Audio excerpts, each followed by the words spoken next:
And then you may consider it as a kind of a game structure. We have different players, we have different moves to make, we have a playing field, but we also have to respect boundaries. If we realize that, then we can find together ways of joining forces and working on cases. And it's exactly this scheme that will be further elucidated in the next presentation uh, that we used for our case studies. And then I come to the last slide. And my last slide is about you. Because what we present is one thing. The world is far, far bigger. And so you may like to participate in the future in the partnerships.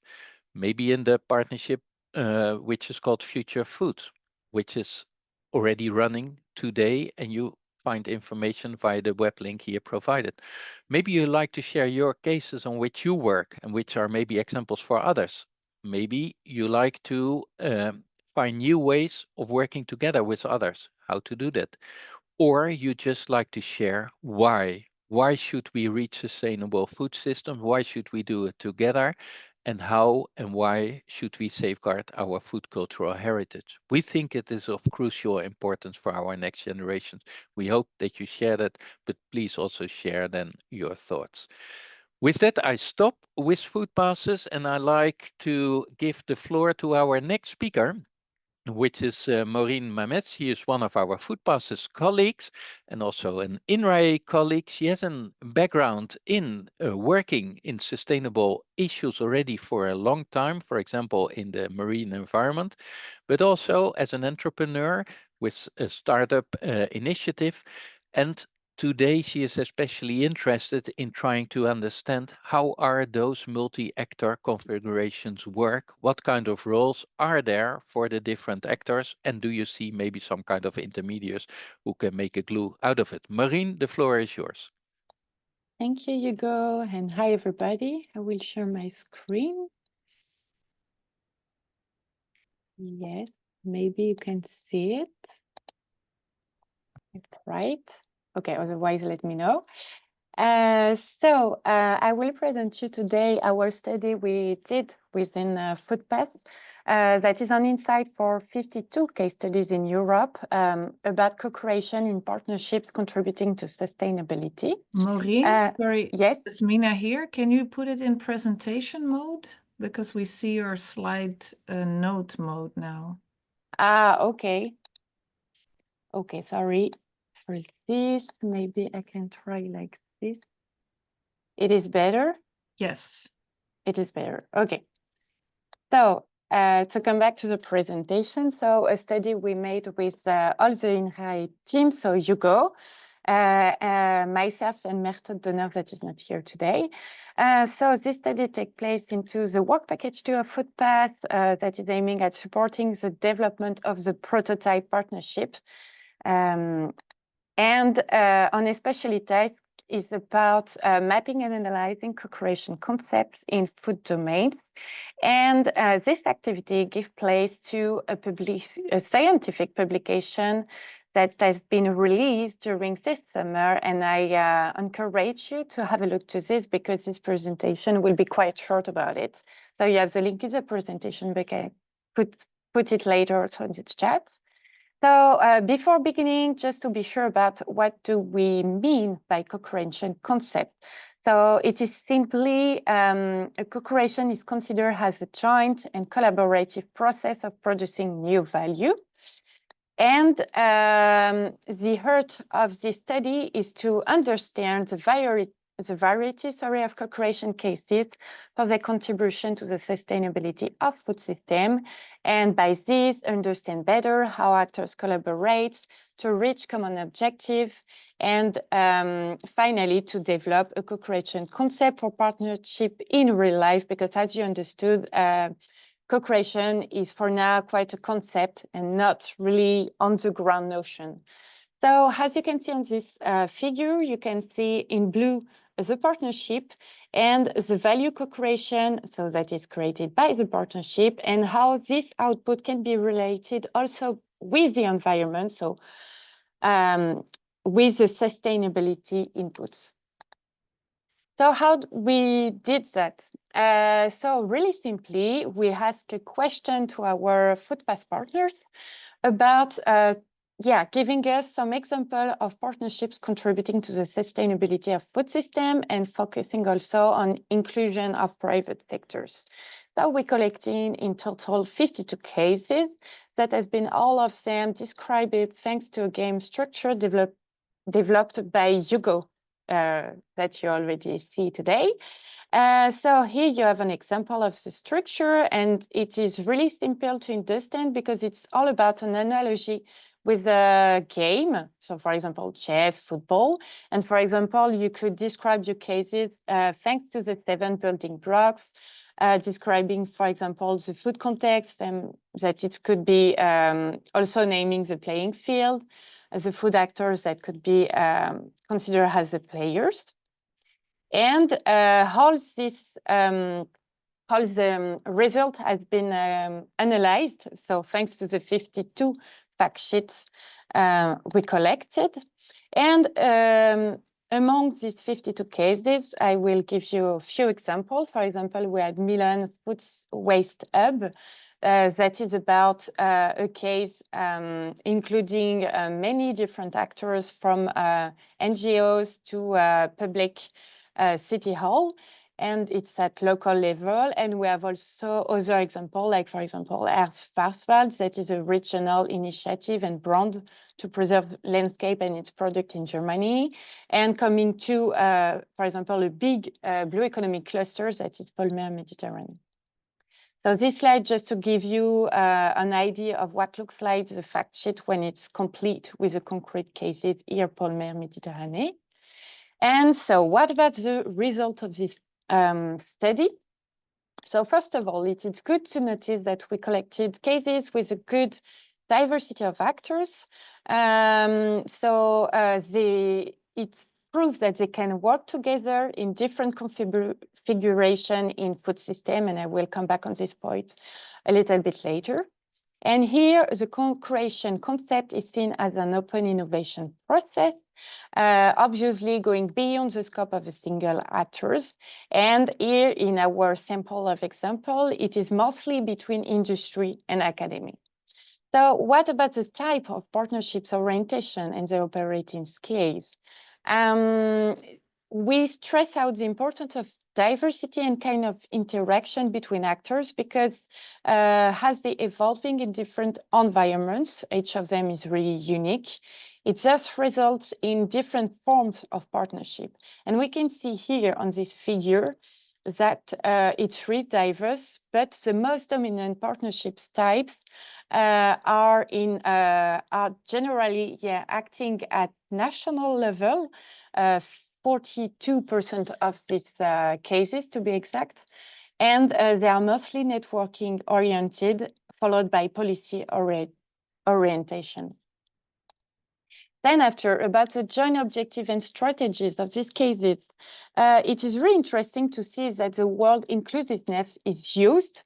And you know that this word is correlates with a high diversity of partners, including the underrepresented partners and their objective. But however, the innovation and economic competitiveness still remains the dominant orientation for the private sector and thus of this partnership. And the co-creation activities often focus on the organization of the partnership itself.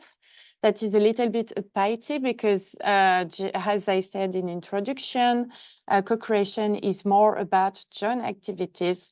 So it deserves to be more explored by those partnerships. So it is linked to the contribution of this partnership to the sustainability of food systems.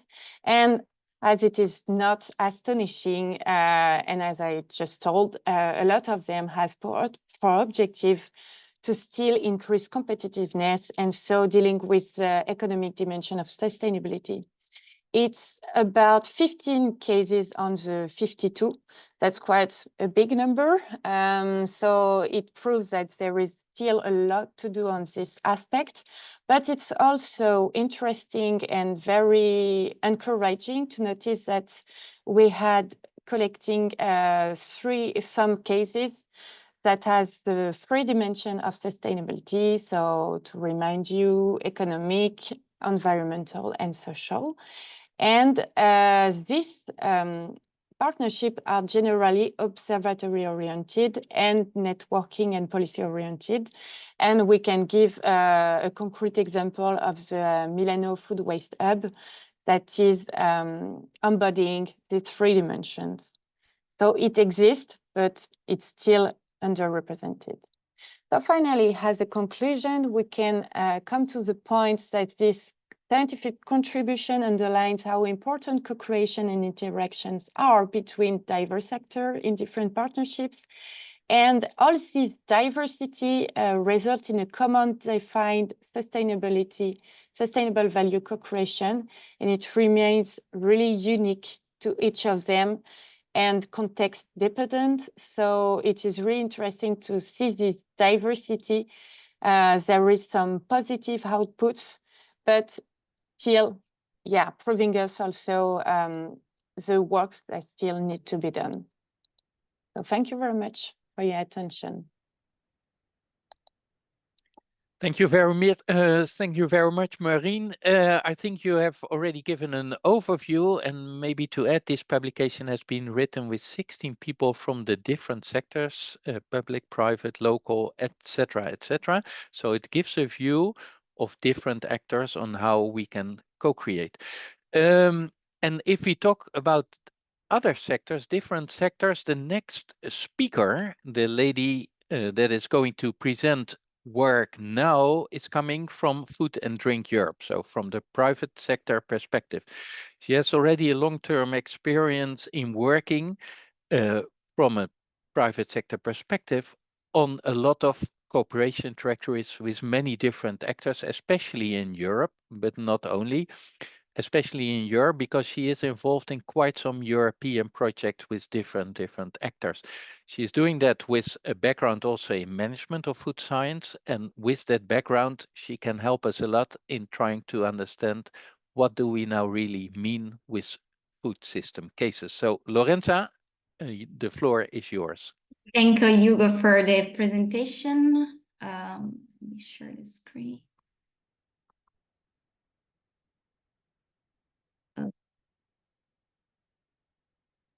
Can you see it?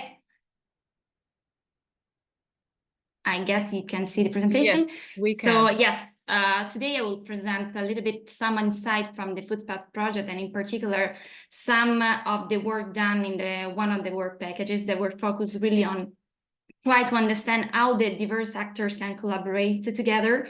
And so we will present the Food for Life case studies as a good example of private-public collaboration. So why public-private partnerships are essential in transforming the food system? They share responsibility, so both sectors must work together to solve the complex challenges in the sector, and they can really find collaborative solutions together to drive innovation and solve these challenges. They can combine strengths, combine resources, combine expertise. So public sector can provide the social needs, the long-term vision, the resources, while the private sector contributes to market insight, innovation, and finding and provide the practical and scalable solution.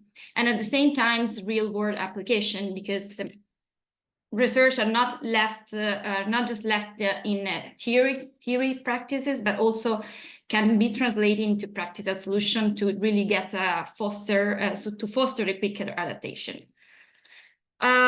This is just to give you an overview of what the Food for Life technology platform are. So in 2005, it was established the European technology platform Food for Life, that is industry-led network recognized by European Commission to drive innovation. And after that, different national technology platforms were established in Europe and non-European countries. And all these national platforms are focused and provide research, innovation, development in the agri-food sector. We together with FOODPathS went in depth in 3 of these national food technology platform. And we went in depth with interviews, try to understand how they operate. So the history, the governance of this platform, core activities, and also try to understand how the different actors work together in this platform. So as you can see, we analyze Spain, Italy, and Czech Republic.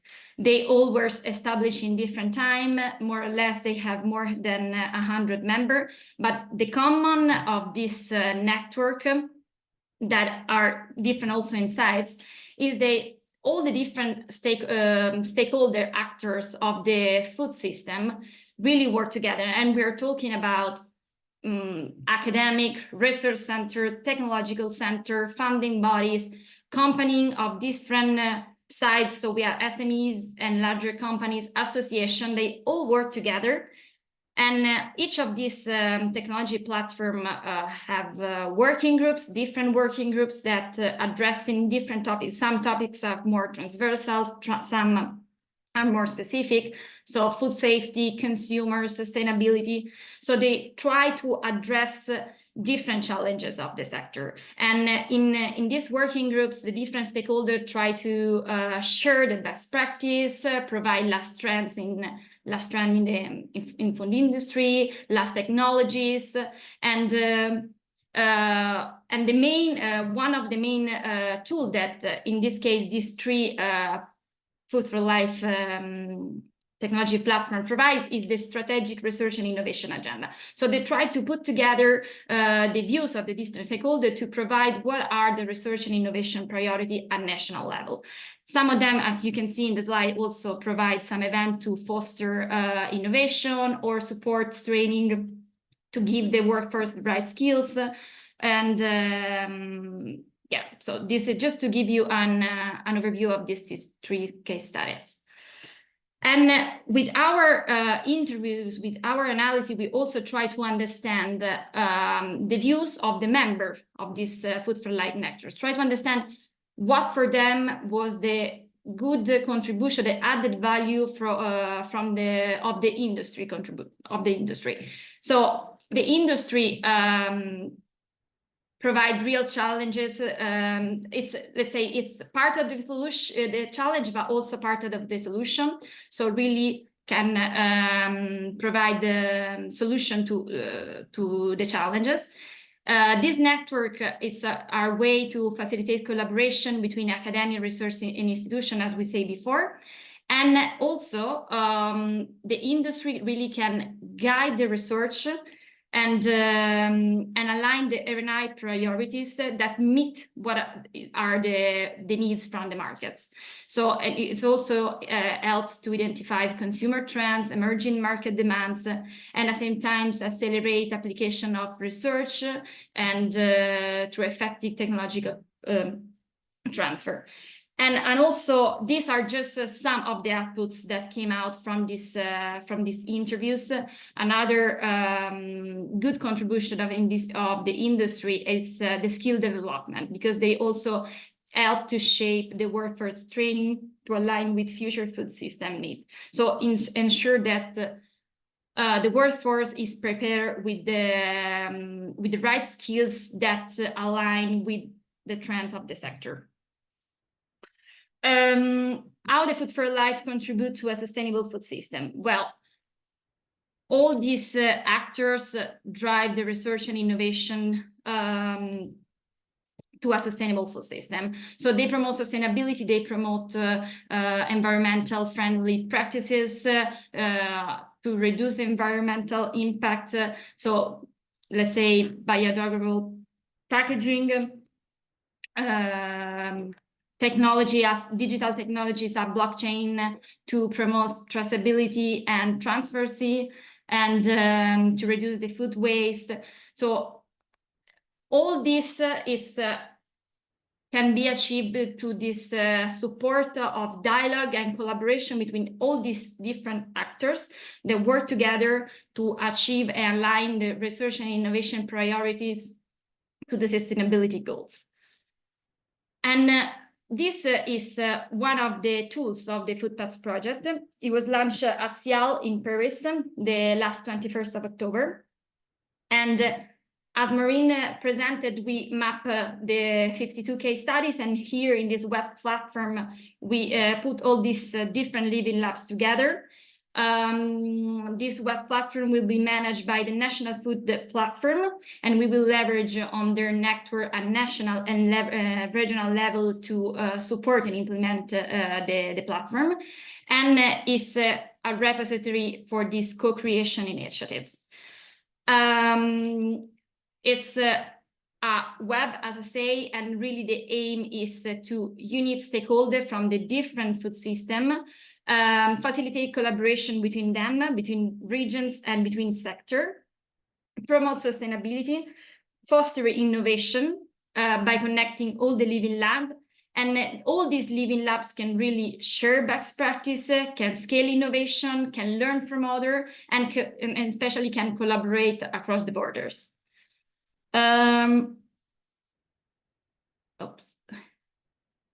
So to conclude, public-private partnership, as we say at the beginning, are essential, and we saw that Food for Life demonstrate to be a good example of this type of collaboration. Multi-stakeholder approach is essential. Inclusiveness is essential to ensure that the diverse perspectives are integrated. The Knowledge Hub is our tool, and we'll welcome any feedback you may have to shape and to create a tool that is a place to share best practice and really learn from others. And the National Technology Platform can make here essential role in connecting the stakeholders and bridging the gap between national, regional level and European level. So thank you so much. I don't know. Yeah, thanks. Thank you very much, Lorenza, for this overview. And you speak from your heart. That is what I realized, because you have been working in a national technology platform in Spain itself. So you have the experiences, and then now also at the European level, even as Secretary General of the European Technology Platform. So to have this overview and knowledge up at the European level together with more national oriented, which even go to the local levels, that is, I think, extremely helpful also for others who like to be inspired and think about creating their own platforms in their own countries. So many thanks, Lorenza. We go from Lorenza to Denmark, and then to the Danish Vegetarian Society. And she has been she is head of programs, Louise Johansen. She is especially interested also in the policy perspectives and considers topics from a policy context. She is doing that not only in the Danish environment, which are for sure can also recommend to dive in deeper. And this is a remark for the audience, because if you read the SAPEA report on sustainable food systems in Europe, it was published in 2020, an important document for the European Commission. One of the 8 cases that was presented was the Danish case, and they are, I think, one of the front runners in this area. And so Louise Johansen is an exponent, if I may say, of what's taking place in Denmark.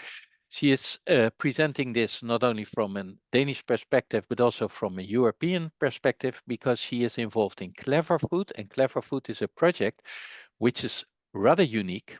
I think there never has been a kind of project like that before, because it unites nearly 80 projects in Europe, which have common ways of working on sustainability and different elements of sustainability. But she knows much better than myself, so I give the floor to you.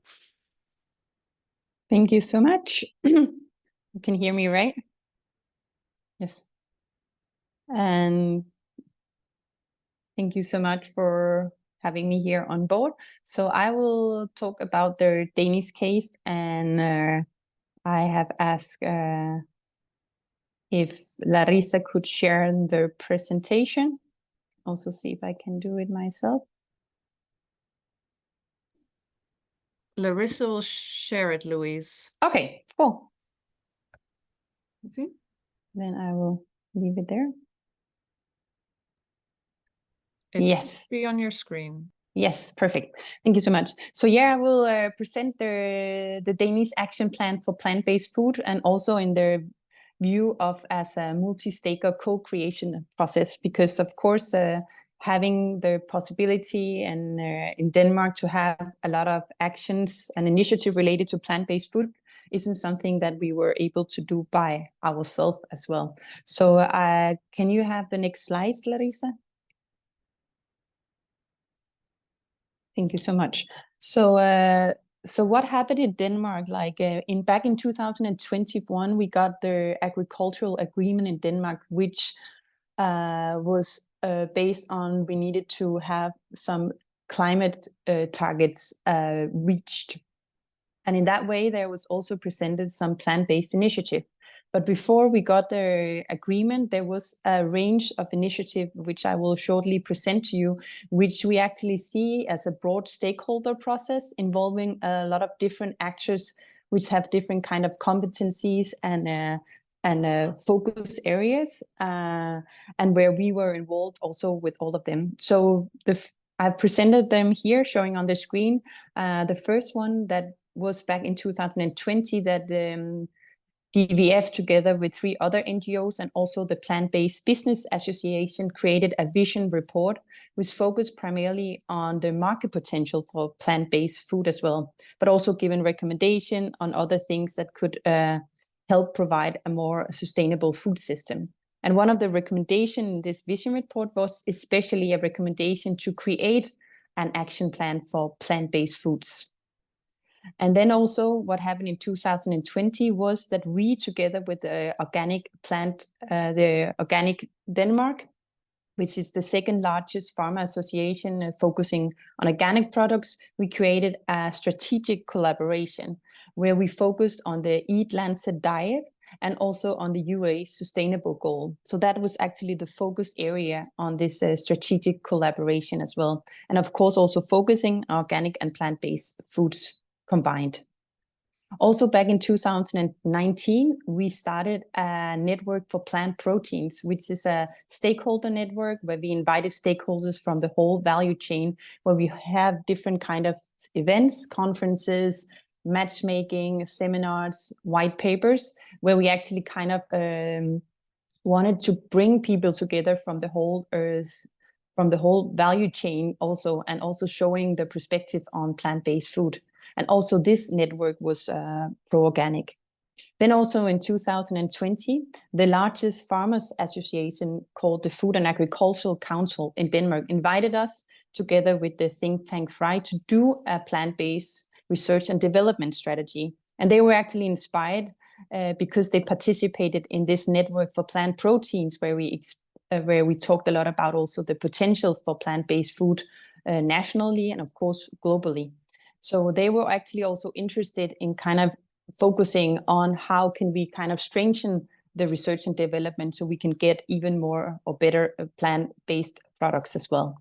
So all of these 4 initiatives combined, the common message was more plant, and most of them were pro-organic. And they were all created with different stakeholders involved, which actually helped also created kind of a synergy, because we actually need, if we want to make a food system change or transition, what we also would like to see is, of course, also that we engage as many people and many stakeholders in this path forward.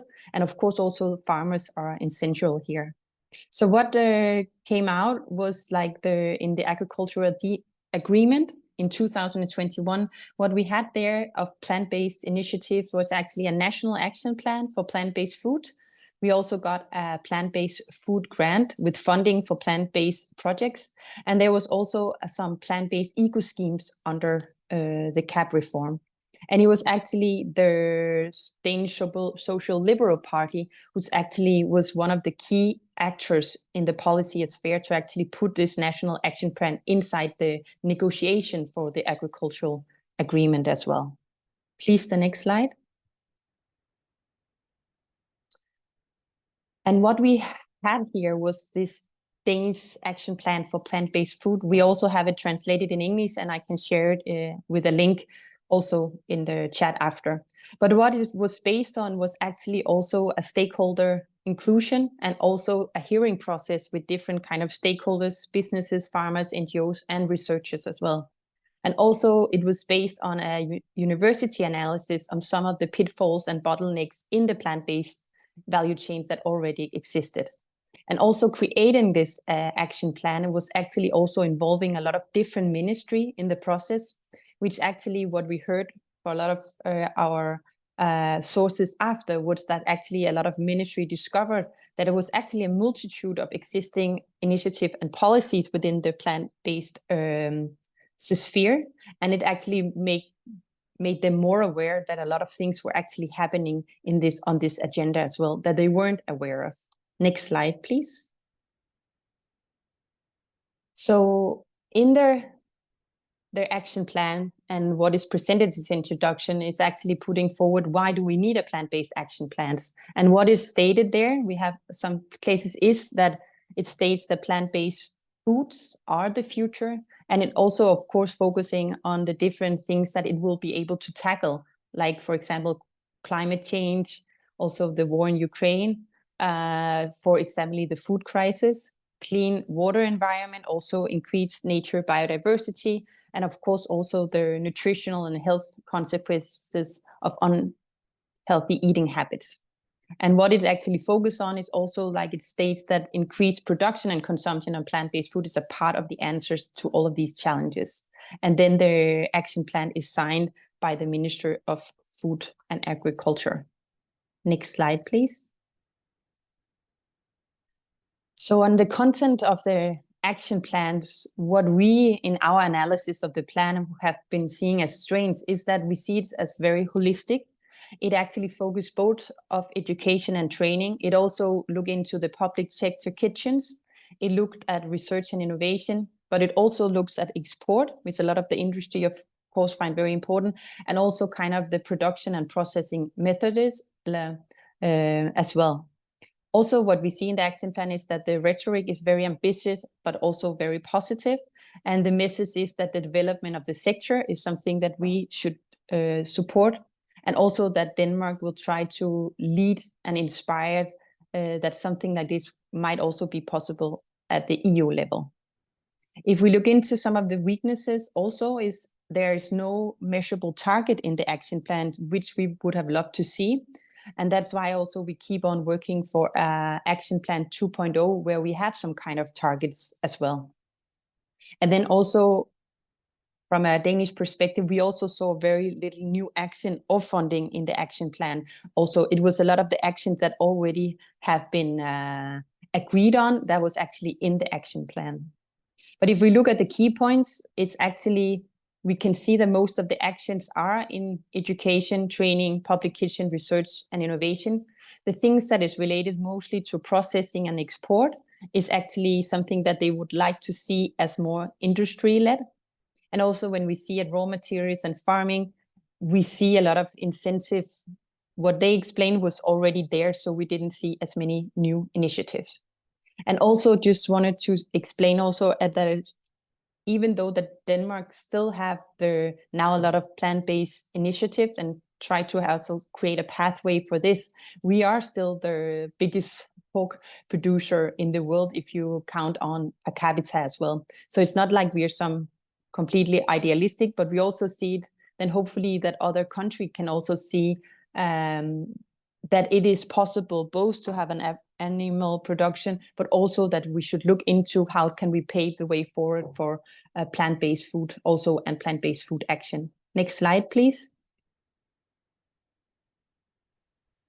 And then lastly, what we see is, of course, for this one, what would happen now? And we don't know, but what we hope and to inspire and also see that stakeholders come together, co-created. Of course, it would be lovely to see that other countries would make some action plans similar to the Danish one, perhaps an EU action plan for plant-based food, which of course was one of our recommendations in the strategic dialogue for the future of farming in the EU. So we really hope that it's something that would actually succeed. And then, of course, also all the initiative that happened before paved the way for a lot of plant-based initiative, but also that a lot of initiative might be done in other countries to facilitate some development for action plans and or funding. So next slide, please.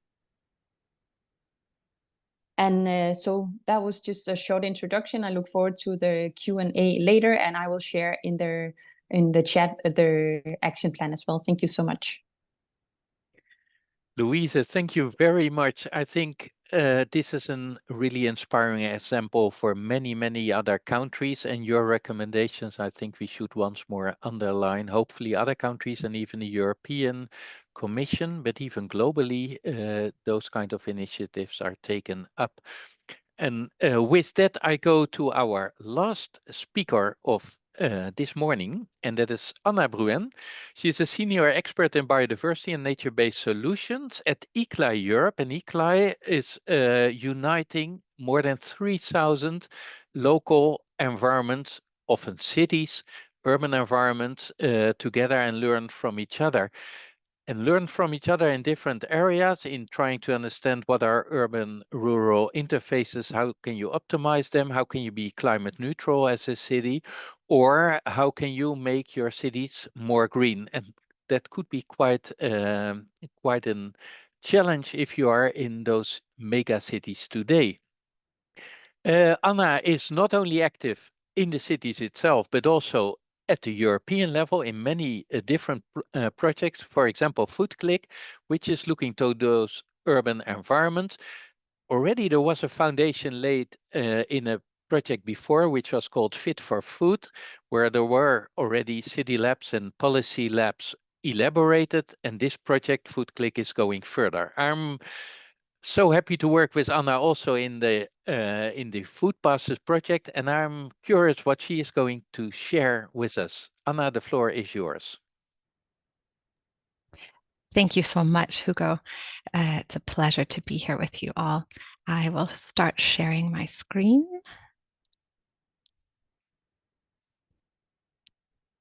There we go. Great. Yes, my name is Anna Bruen. I work primarily with biodiversity, nature-based solutions, and food system projects focused within Europe. However, as Hugo mentioned, ICLEI is a global city network of close to 3,000 cities, towns, and regions with 22 offices worldwide.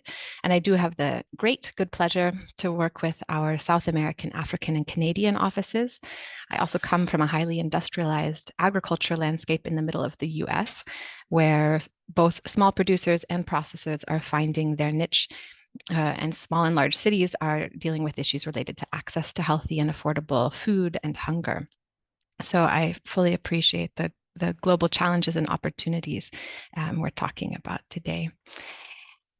A major challenge for our food systems is to increase their positive and decrease their negative impacts on the environment, societies, and economies. On the one hand, agri-food systems are capturing CO2, recycling organic matter, potentially connecting production and ecology, and maintaining diversity in resources, activities, actors, and their preferences, as well as cultural heritage. On the other hand, they do contribute to greenhouse gas emissions, inefficient use of resources, and mass overconsumption, leading to food insecurity and unhealthy diets. So, of course, we see this breadth and extremes reflected in many sectors. And at ICLEI, we recognize, and our city members recognize, that we cannot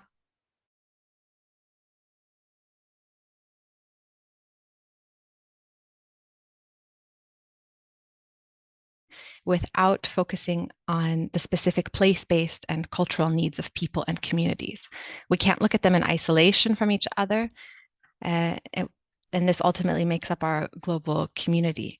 We have only one planet, and we hope it remains viable for a long time. Therefore, we really have to think globally while we're acting locally, and we also have to think locally while we're acting globally. So in just these next few minutes, I hope to explore a few dimensions with you of local and global urban food system resilience, and then focus on 3 inspiring examples related to healthy people, healthy landscapes, and a healthy climate. Over the course of the FOODPathS project, we have asked hundreds of people what comes to mind when you think of inclusive food systems, partnerships, and governance. And I want to share just a few of my favorite responses. So when we ask this question, we hear that considering the scale of our food system, how do we connect the needs and processes? How do we organize ourselves in such a way to meet our needs in a responsible manner? Who is making the decisions about what, on behalf of whom?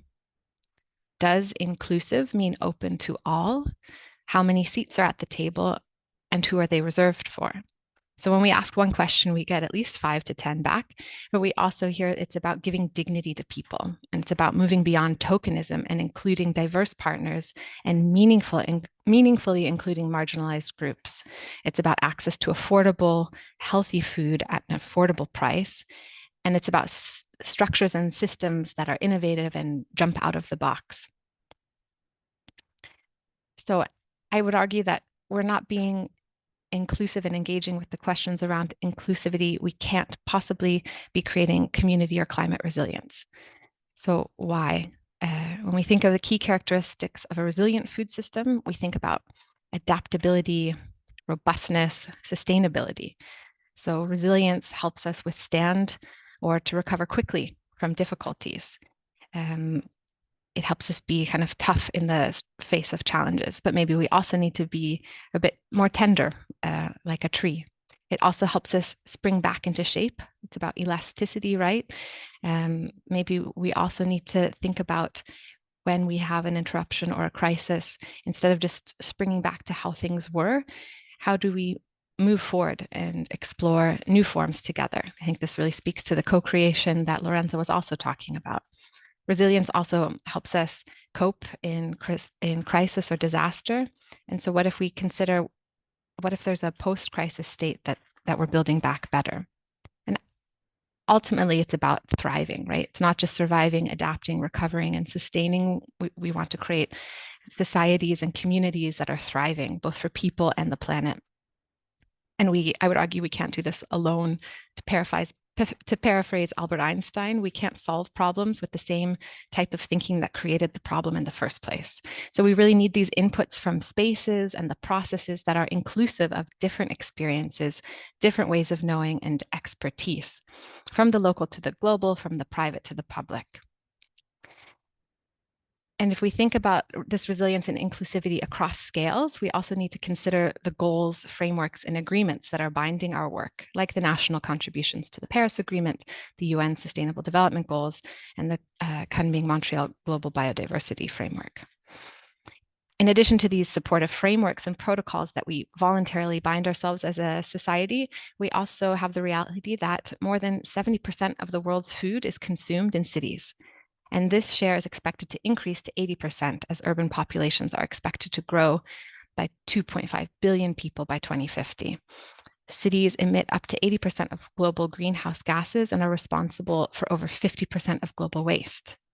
So how do we move towards resilience within the support of and parameters defined by national and global frameworks that will help us meet these very real challenges? So one way that we approach this at ICLEI is through the HDH approach, which comes from our city food program, which is one of the oldest sustainable urban food programs. And HDH relates to ensuring that we are healthy people, moving through healthy landscapes and with a healthy climate.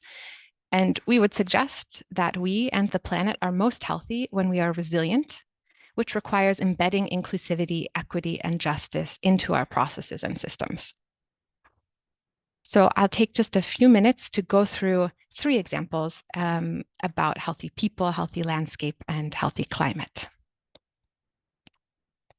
So the first one I'd like to share is about healthy people in Denmark, to continue the Denmark theme, in Guldborgsund. And Louise, you can correct my pronunciation in the Q&A. The municipality is really committed to making sustainable school meals accessible to all students in the public system. Funding is a challenge. The town, a rural agricultural community, wants to combine food education with local procurement, and they're beginning piloting in the upcoming school year. So they will conduct in-depth discussions with the different target groups and stakeholders using different methodology. And for the 2024-2025 school year, they're carrying out a pilot project, which could be then replicated. Anna, you have Yes. 2 minutes. I just wanted to. Perfect. Thank you so much. Yeah. Then I go on. When we look at healthy landscapes, I wanted to share this example from the FoodClick project, which is in Brașov in Romania. Partners highlighted the importance of the flywheel markets framework in Brașov. It's a proactive step towards establishing producers' fairs and prioritizing access to local high-quality fresh food. So they're connecting rural and urban areas through policy institutions and actors, so farmers and consumers can connect with each other. So they have a color coding system, so it adds transparency to this communication, so people see where their food is coming from and can make these conscious choices. And this is a kind of a holistic approach in the city that they're using. Then another example I wanted to share is from Ghent in Belgium, working on making at local level it's a local response to the European Green Deal. And this is part of also the work that we're doing in FoodPathS, looking at different cases that are applying the local Green Deal at a local level. So Kent is a great example, as is Mannheim and Aarhus. And what we found when going through these local processes, effective facilitation is really key. Budget allocation is key, and rotating locations so that you're meeting stakeholders where they are is also really important. And so these are really great examples of these local level partnerships taking place and coming together in the context of the EU and global frameworks. So at ICLEI, we consider the sustainability of food systems in a single urban area, as well as food environments, which could be gardens, procurement, restaurants, hospitality in the wild, but we also look at it in city regions, and in FoodPathS and the Global City Food Program, we look at considering the trade-offs and the co-benefits of collaborating for real and meaningful transformation. So these inspiring examples are really all around us, and I'm sure those of you here have many more you could share, and I encourage you to consider maybe also asking someone at your next in-person meeting what is happening near your home that is building towards this resilient and healthy landscape and climate. It's always good to have a good question to bring when we meet people. So thank you so much for your time, and I'll pass it back over to Hugo. Thank you very much, Anna. You brought us on one way back to our homes and in cities, and even cities can be extremely complex. I've been living in Mexico City. That was an overwhelming experience. But also you brought it to the global level. We have one planet. We use it 1.6 times now in terms of resource usage. Already in July, we are entering the phase where we are working with the reserves that our planet has. So whatever the planet can produce, we already have used in July, which is unimaginable, but we do it apparently. So there are actions needed at a global level. We need to orchestrate it, but as well as the local and nearly home level, as Anna demonstrated. So you have now an overview of some cases. Of course, the world is much bigger. You have many more examples yourself, we presume. And so also the floor will be yours. Yasmina, we have questions, I presume, in the Q&A. Would you mind to extract a question? Yes, sure, Hugo. Maybe starting with the last presentation, we have a question. Hi, Anna, thank you for your interesting presentation. And the question is, how can the local initiatives be monitored at national level? Are they mapped somehow? By Ilaria Proietti. This is a great question. And actually, I think, Hugo, this relates to a conversation we were having this week about one of the things that the FoodPathS project is looking at with this observatory of how do we collect the relevant data for a food systems approach and track the changes. It's not an easy question, I think, and it's something that communities are also struggling with and dealing with, because it's very straightforward. Okay, it's very straightforward is not true either, but there's clear processes in place for cities to track their climate change progress. But how do you bring in this food systems and a systemic approach? And I think this is something that FoodPathS is also working on. I don't know, Hugo, if there's anything you can share about the current status of that, or if we say this is something we are continuing to look into. Yeah, many thanks, Anna, and also many thanks for the question. It is a rather difficult question to answer. FOODPathS is not able to develop an observatory. That's quite clear. We don't have the competences to do so. However, we were asked to see what's taking place and what can we bring to a group, and that is the Partnership on Sustainable Food Systems that is going to develop an observatory. I presume also with the joint research centers in Europe. So we need to bring elements to them, and they are asked to develop really an observatory, which is far from easy, as Anna said. We know that there is, for example, from the US initiatives, dashboards developed.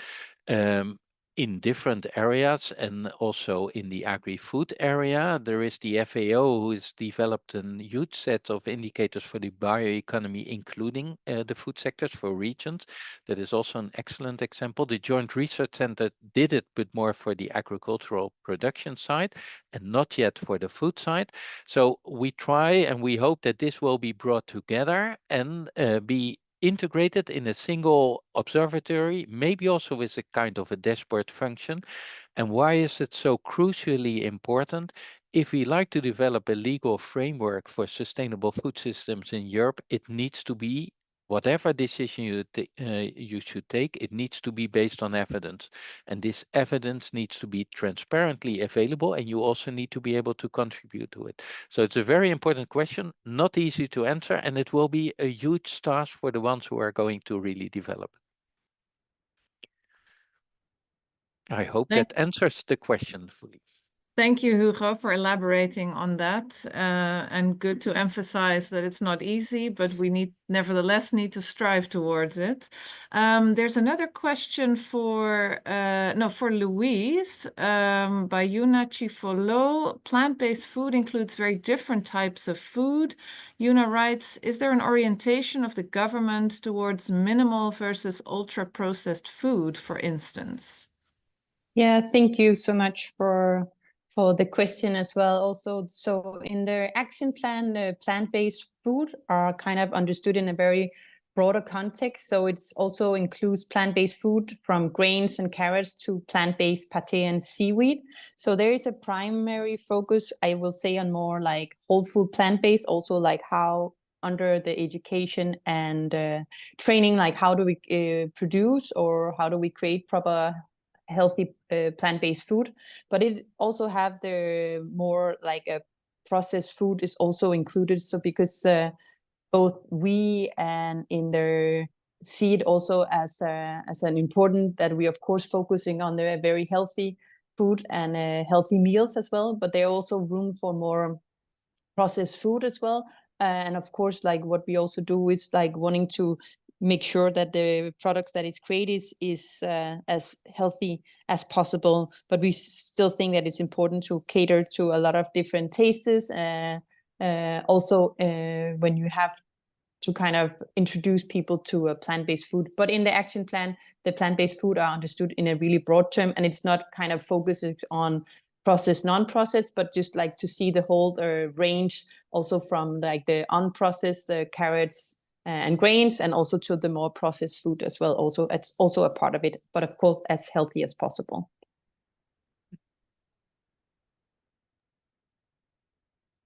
Thank you, Louise. Yeah, this is quite a hot topic, and I'm sure we can have many more discussions on this topic. I have another couple of questions here that I'm seeing for Lorenza.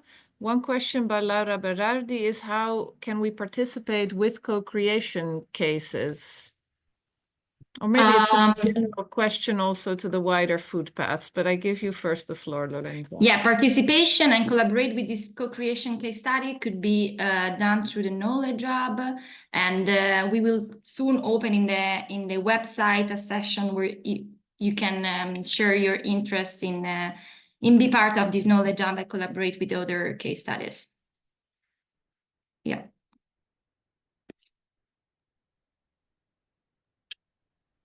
Would you like to add to that, Hugo? No, I think Anna gave the perfect answer, because we have said we like to have one entry point. And that is the entry point. If it is questions that are also related to how should you present it, for example, or if there is a policy component, etc., also good to bring that forward in this request, possible via the portal very soon. And we try to answer that with the relevant people if it is more a city-oriented question or more a philanthropic-oriented question. Then we also ask our other partners to provide you the feedback that you are asking. Great. And I see another question, but it just popped from my screen somehow. How do these platforms manage the potential competition between private players for co-created solutions? I think also for Lorenza. Yeah, I guess. Yeah, so I'm not behind the, in this case, food industry, private players, but what I can say from my experience, I had the possibility to work on one of these platforms. There is really the willingness to share information and with the trust in this network. And I had the possibility to really see some good collaboration coming through food industry with spin-off or startup, and also joining projects. So I think from my point of view, what I can say, of course, there will be always some kind of competition, but in this kind of network, there is the willingness to share and advance and going through the sustainable food system. Thank you, Lorenza. And then we have a FOODPathS question, Hugo, here also. How can we contribute to the FOODPathS network as an individual food scientist? Now you can send a message. That is the most easy answer that I can give, but then you are not happy, I presume. But please, if you have a specific question or if you like to think I have here a contribution to give, then please send a message to us. Further, we have said as FOODPathS, there was before, and I think, I hope I'm right, it was in the Fit for Food project context, there was a Sustainable Food Systems Network set up, and this is continued, not only for FOODPathS, but also for others. If there are questions that are related to others working in this area, that is a fantastic network to pose your questions as well. So there are different options, but if you look at the website of FOODPathS and you think, here I have a question, or here I have something to contribute, like with the cases, the question that was asked before, or a question about funding, for example, funding principles, or is my country involved in, then those questions you can ask directly to the FOODPathS community, and we will try to help you. FOODPathS as a consortium is established, but it is established for the duration of this project, which will be till the end of November next year. So it is established with partners, so you cannot become a partner, but it also doesn't make too much sense because the consortium will stop in November. Then you have the option, if you are an institution, you can contact Future Food.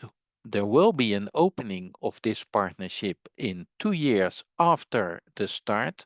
That means in June 2026, but you need to be already in the beginning of next year, you need to contact Future Food if you are interested, because it takes time before you can enter a consortium, but that is for institutions and not for individuals. So individuals, if you like to be involved with others, it's the Sustainable Food Systems Network. If it is dealing with an issue of FOODPathS, please contact us and we will involve you or invite you for a workshop or whatever, depending on your question. And if you like to contribute to with a case, we like to include that at our website. And if it is a specific question that is targeting education, or if it is targeting funding, then we address it to the right people in FOODPathS. So there are different options, but it depends a little bit on your specific request. Thank you, Hugo. And while you were talking, Larissa was putting all the links in the chat so everyone can access those and find the right channels to provide input or ask questions. We're almost coming to the end of our webinar. I'm just looking at the questions. I think we've answered all the questions that were posed. Actually, I will take the liberty to ask a quick question to, or maybe not so quick, to Anna, because what you said struck me and is close to my heart, about that you've learned that effective facilitation is key and financing is key when you talk about inclusivity and participation. And I was hoping you could say a few more things about that to give us a better idea. Sure. Yeah. Well, we find, I think it goes across scales, but so in cities, really having point person or steering committee that is responsible for a co-creation process to make sure that it truly is co-creative and that there is some amount of responsibility that's also then distributed is really important. And the point about financing, or thinking about financing, it's multiple spaces, right? If a city has a plan or an implementation plan, or partnership has a plan, you need the budget commitment to implement it, so that it's not just gathering ideas, but you can really do something with it. But it's also about then how do you compensate people or groups or respect them for their time and their involvement. And that's different depending on the size of an entity or organization, or who they represent, or what their needs are. And that looks differently at maybe a local level. If you're doing stakeholder engagement with citizens, do you have childcare, for example? Do you provide that? If we're looking at more at a European level, okay, if you want to involve smaller NGOs, is there some amount of honorarium that can be shared, or to make sure it aligns with the priorities that they have, recognizing every entity might have a different business plan or funding stream that allows them to participate. So really, for equitable engagement, you need to consider these factors. We could talk a lot more about this with lots of examples. I hope this kind of answered your question or got to the point. It did. Thank you. Thank you so much, Anna. Unfortunately, I'm sad to say, but we're coming to the end of this webinar, because I think we could have talked for a long time. Yeah, we need to round up. I really want to thank everyone, the participants, for your active participation, for all the questions asked, and of course to all our speakers. And a special thanks to you, Hugo, for moderating this FOODPathS webinar. And also to our wonderful EUFIC colleagues who are co-organizing this, especially Matteo Sabini and Esra Akat, and also my colleague Larissa van der Bent, who has been sitting opposite me and doing all the making sure all the technology is working and everything is organized well. And to everyone, all the participants, we would really appreciate your feedback as well. So when you leave the webinar, when you close, you will have a pop-up. And if you could please take a few minutes to fill that in, that will help to improve our upcoming webinars as well. And as mentioned, the recording of the webinar will be posted on the FOODPathS website, as well as the presentations. Some people have asked that. And we are also looking ahead to future FOODPathS webinars early next year. The first one will be on exploring the role of artificial intelligence in accelerating the transformation of food systems. That will be on the 21st of January with several partners. And then looking further ahead, we'll have a mini series on the theme of leaving no one behind.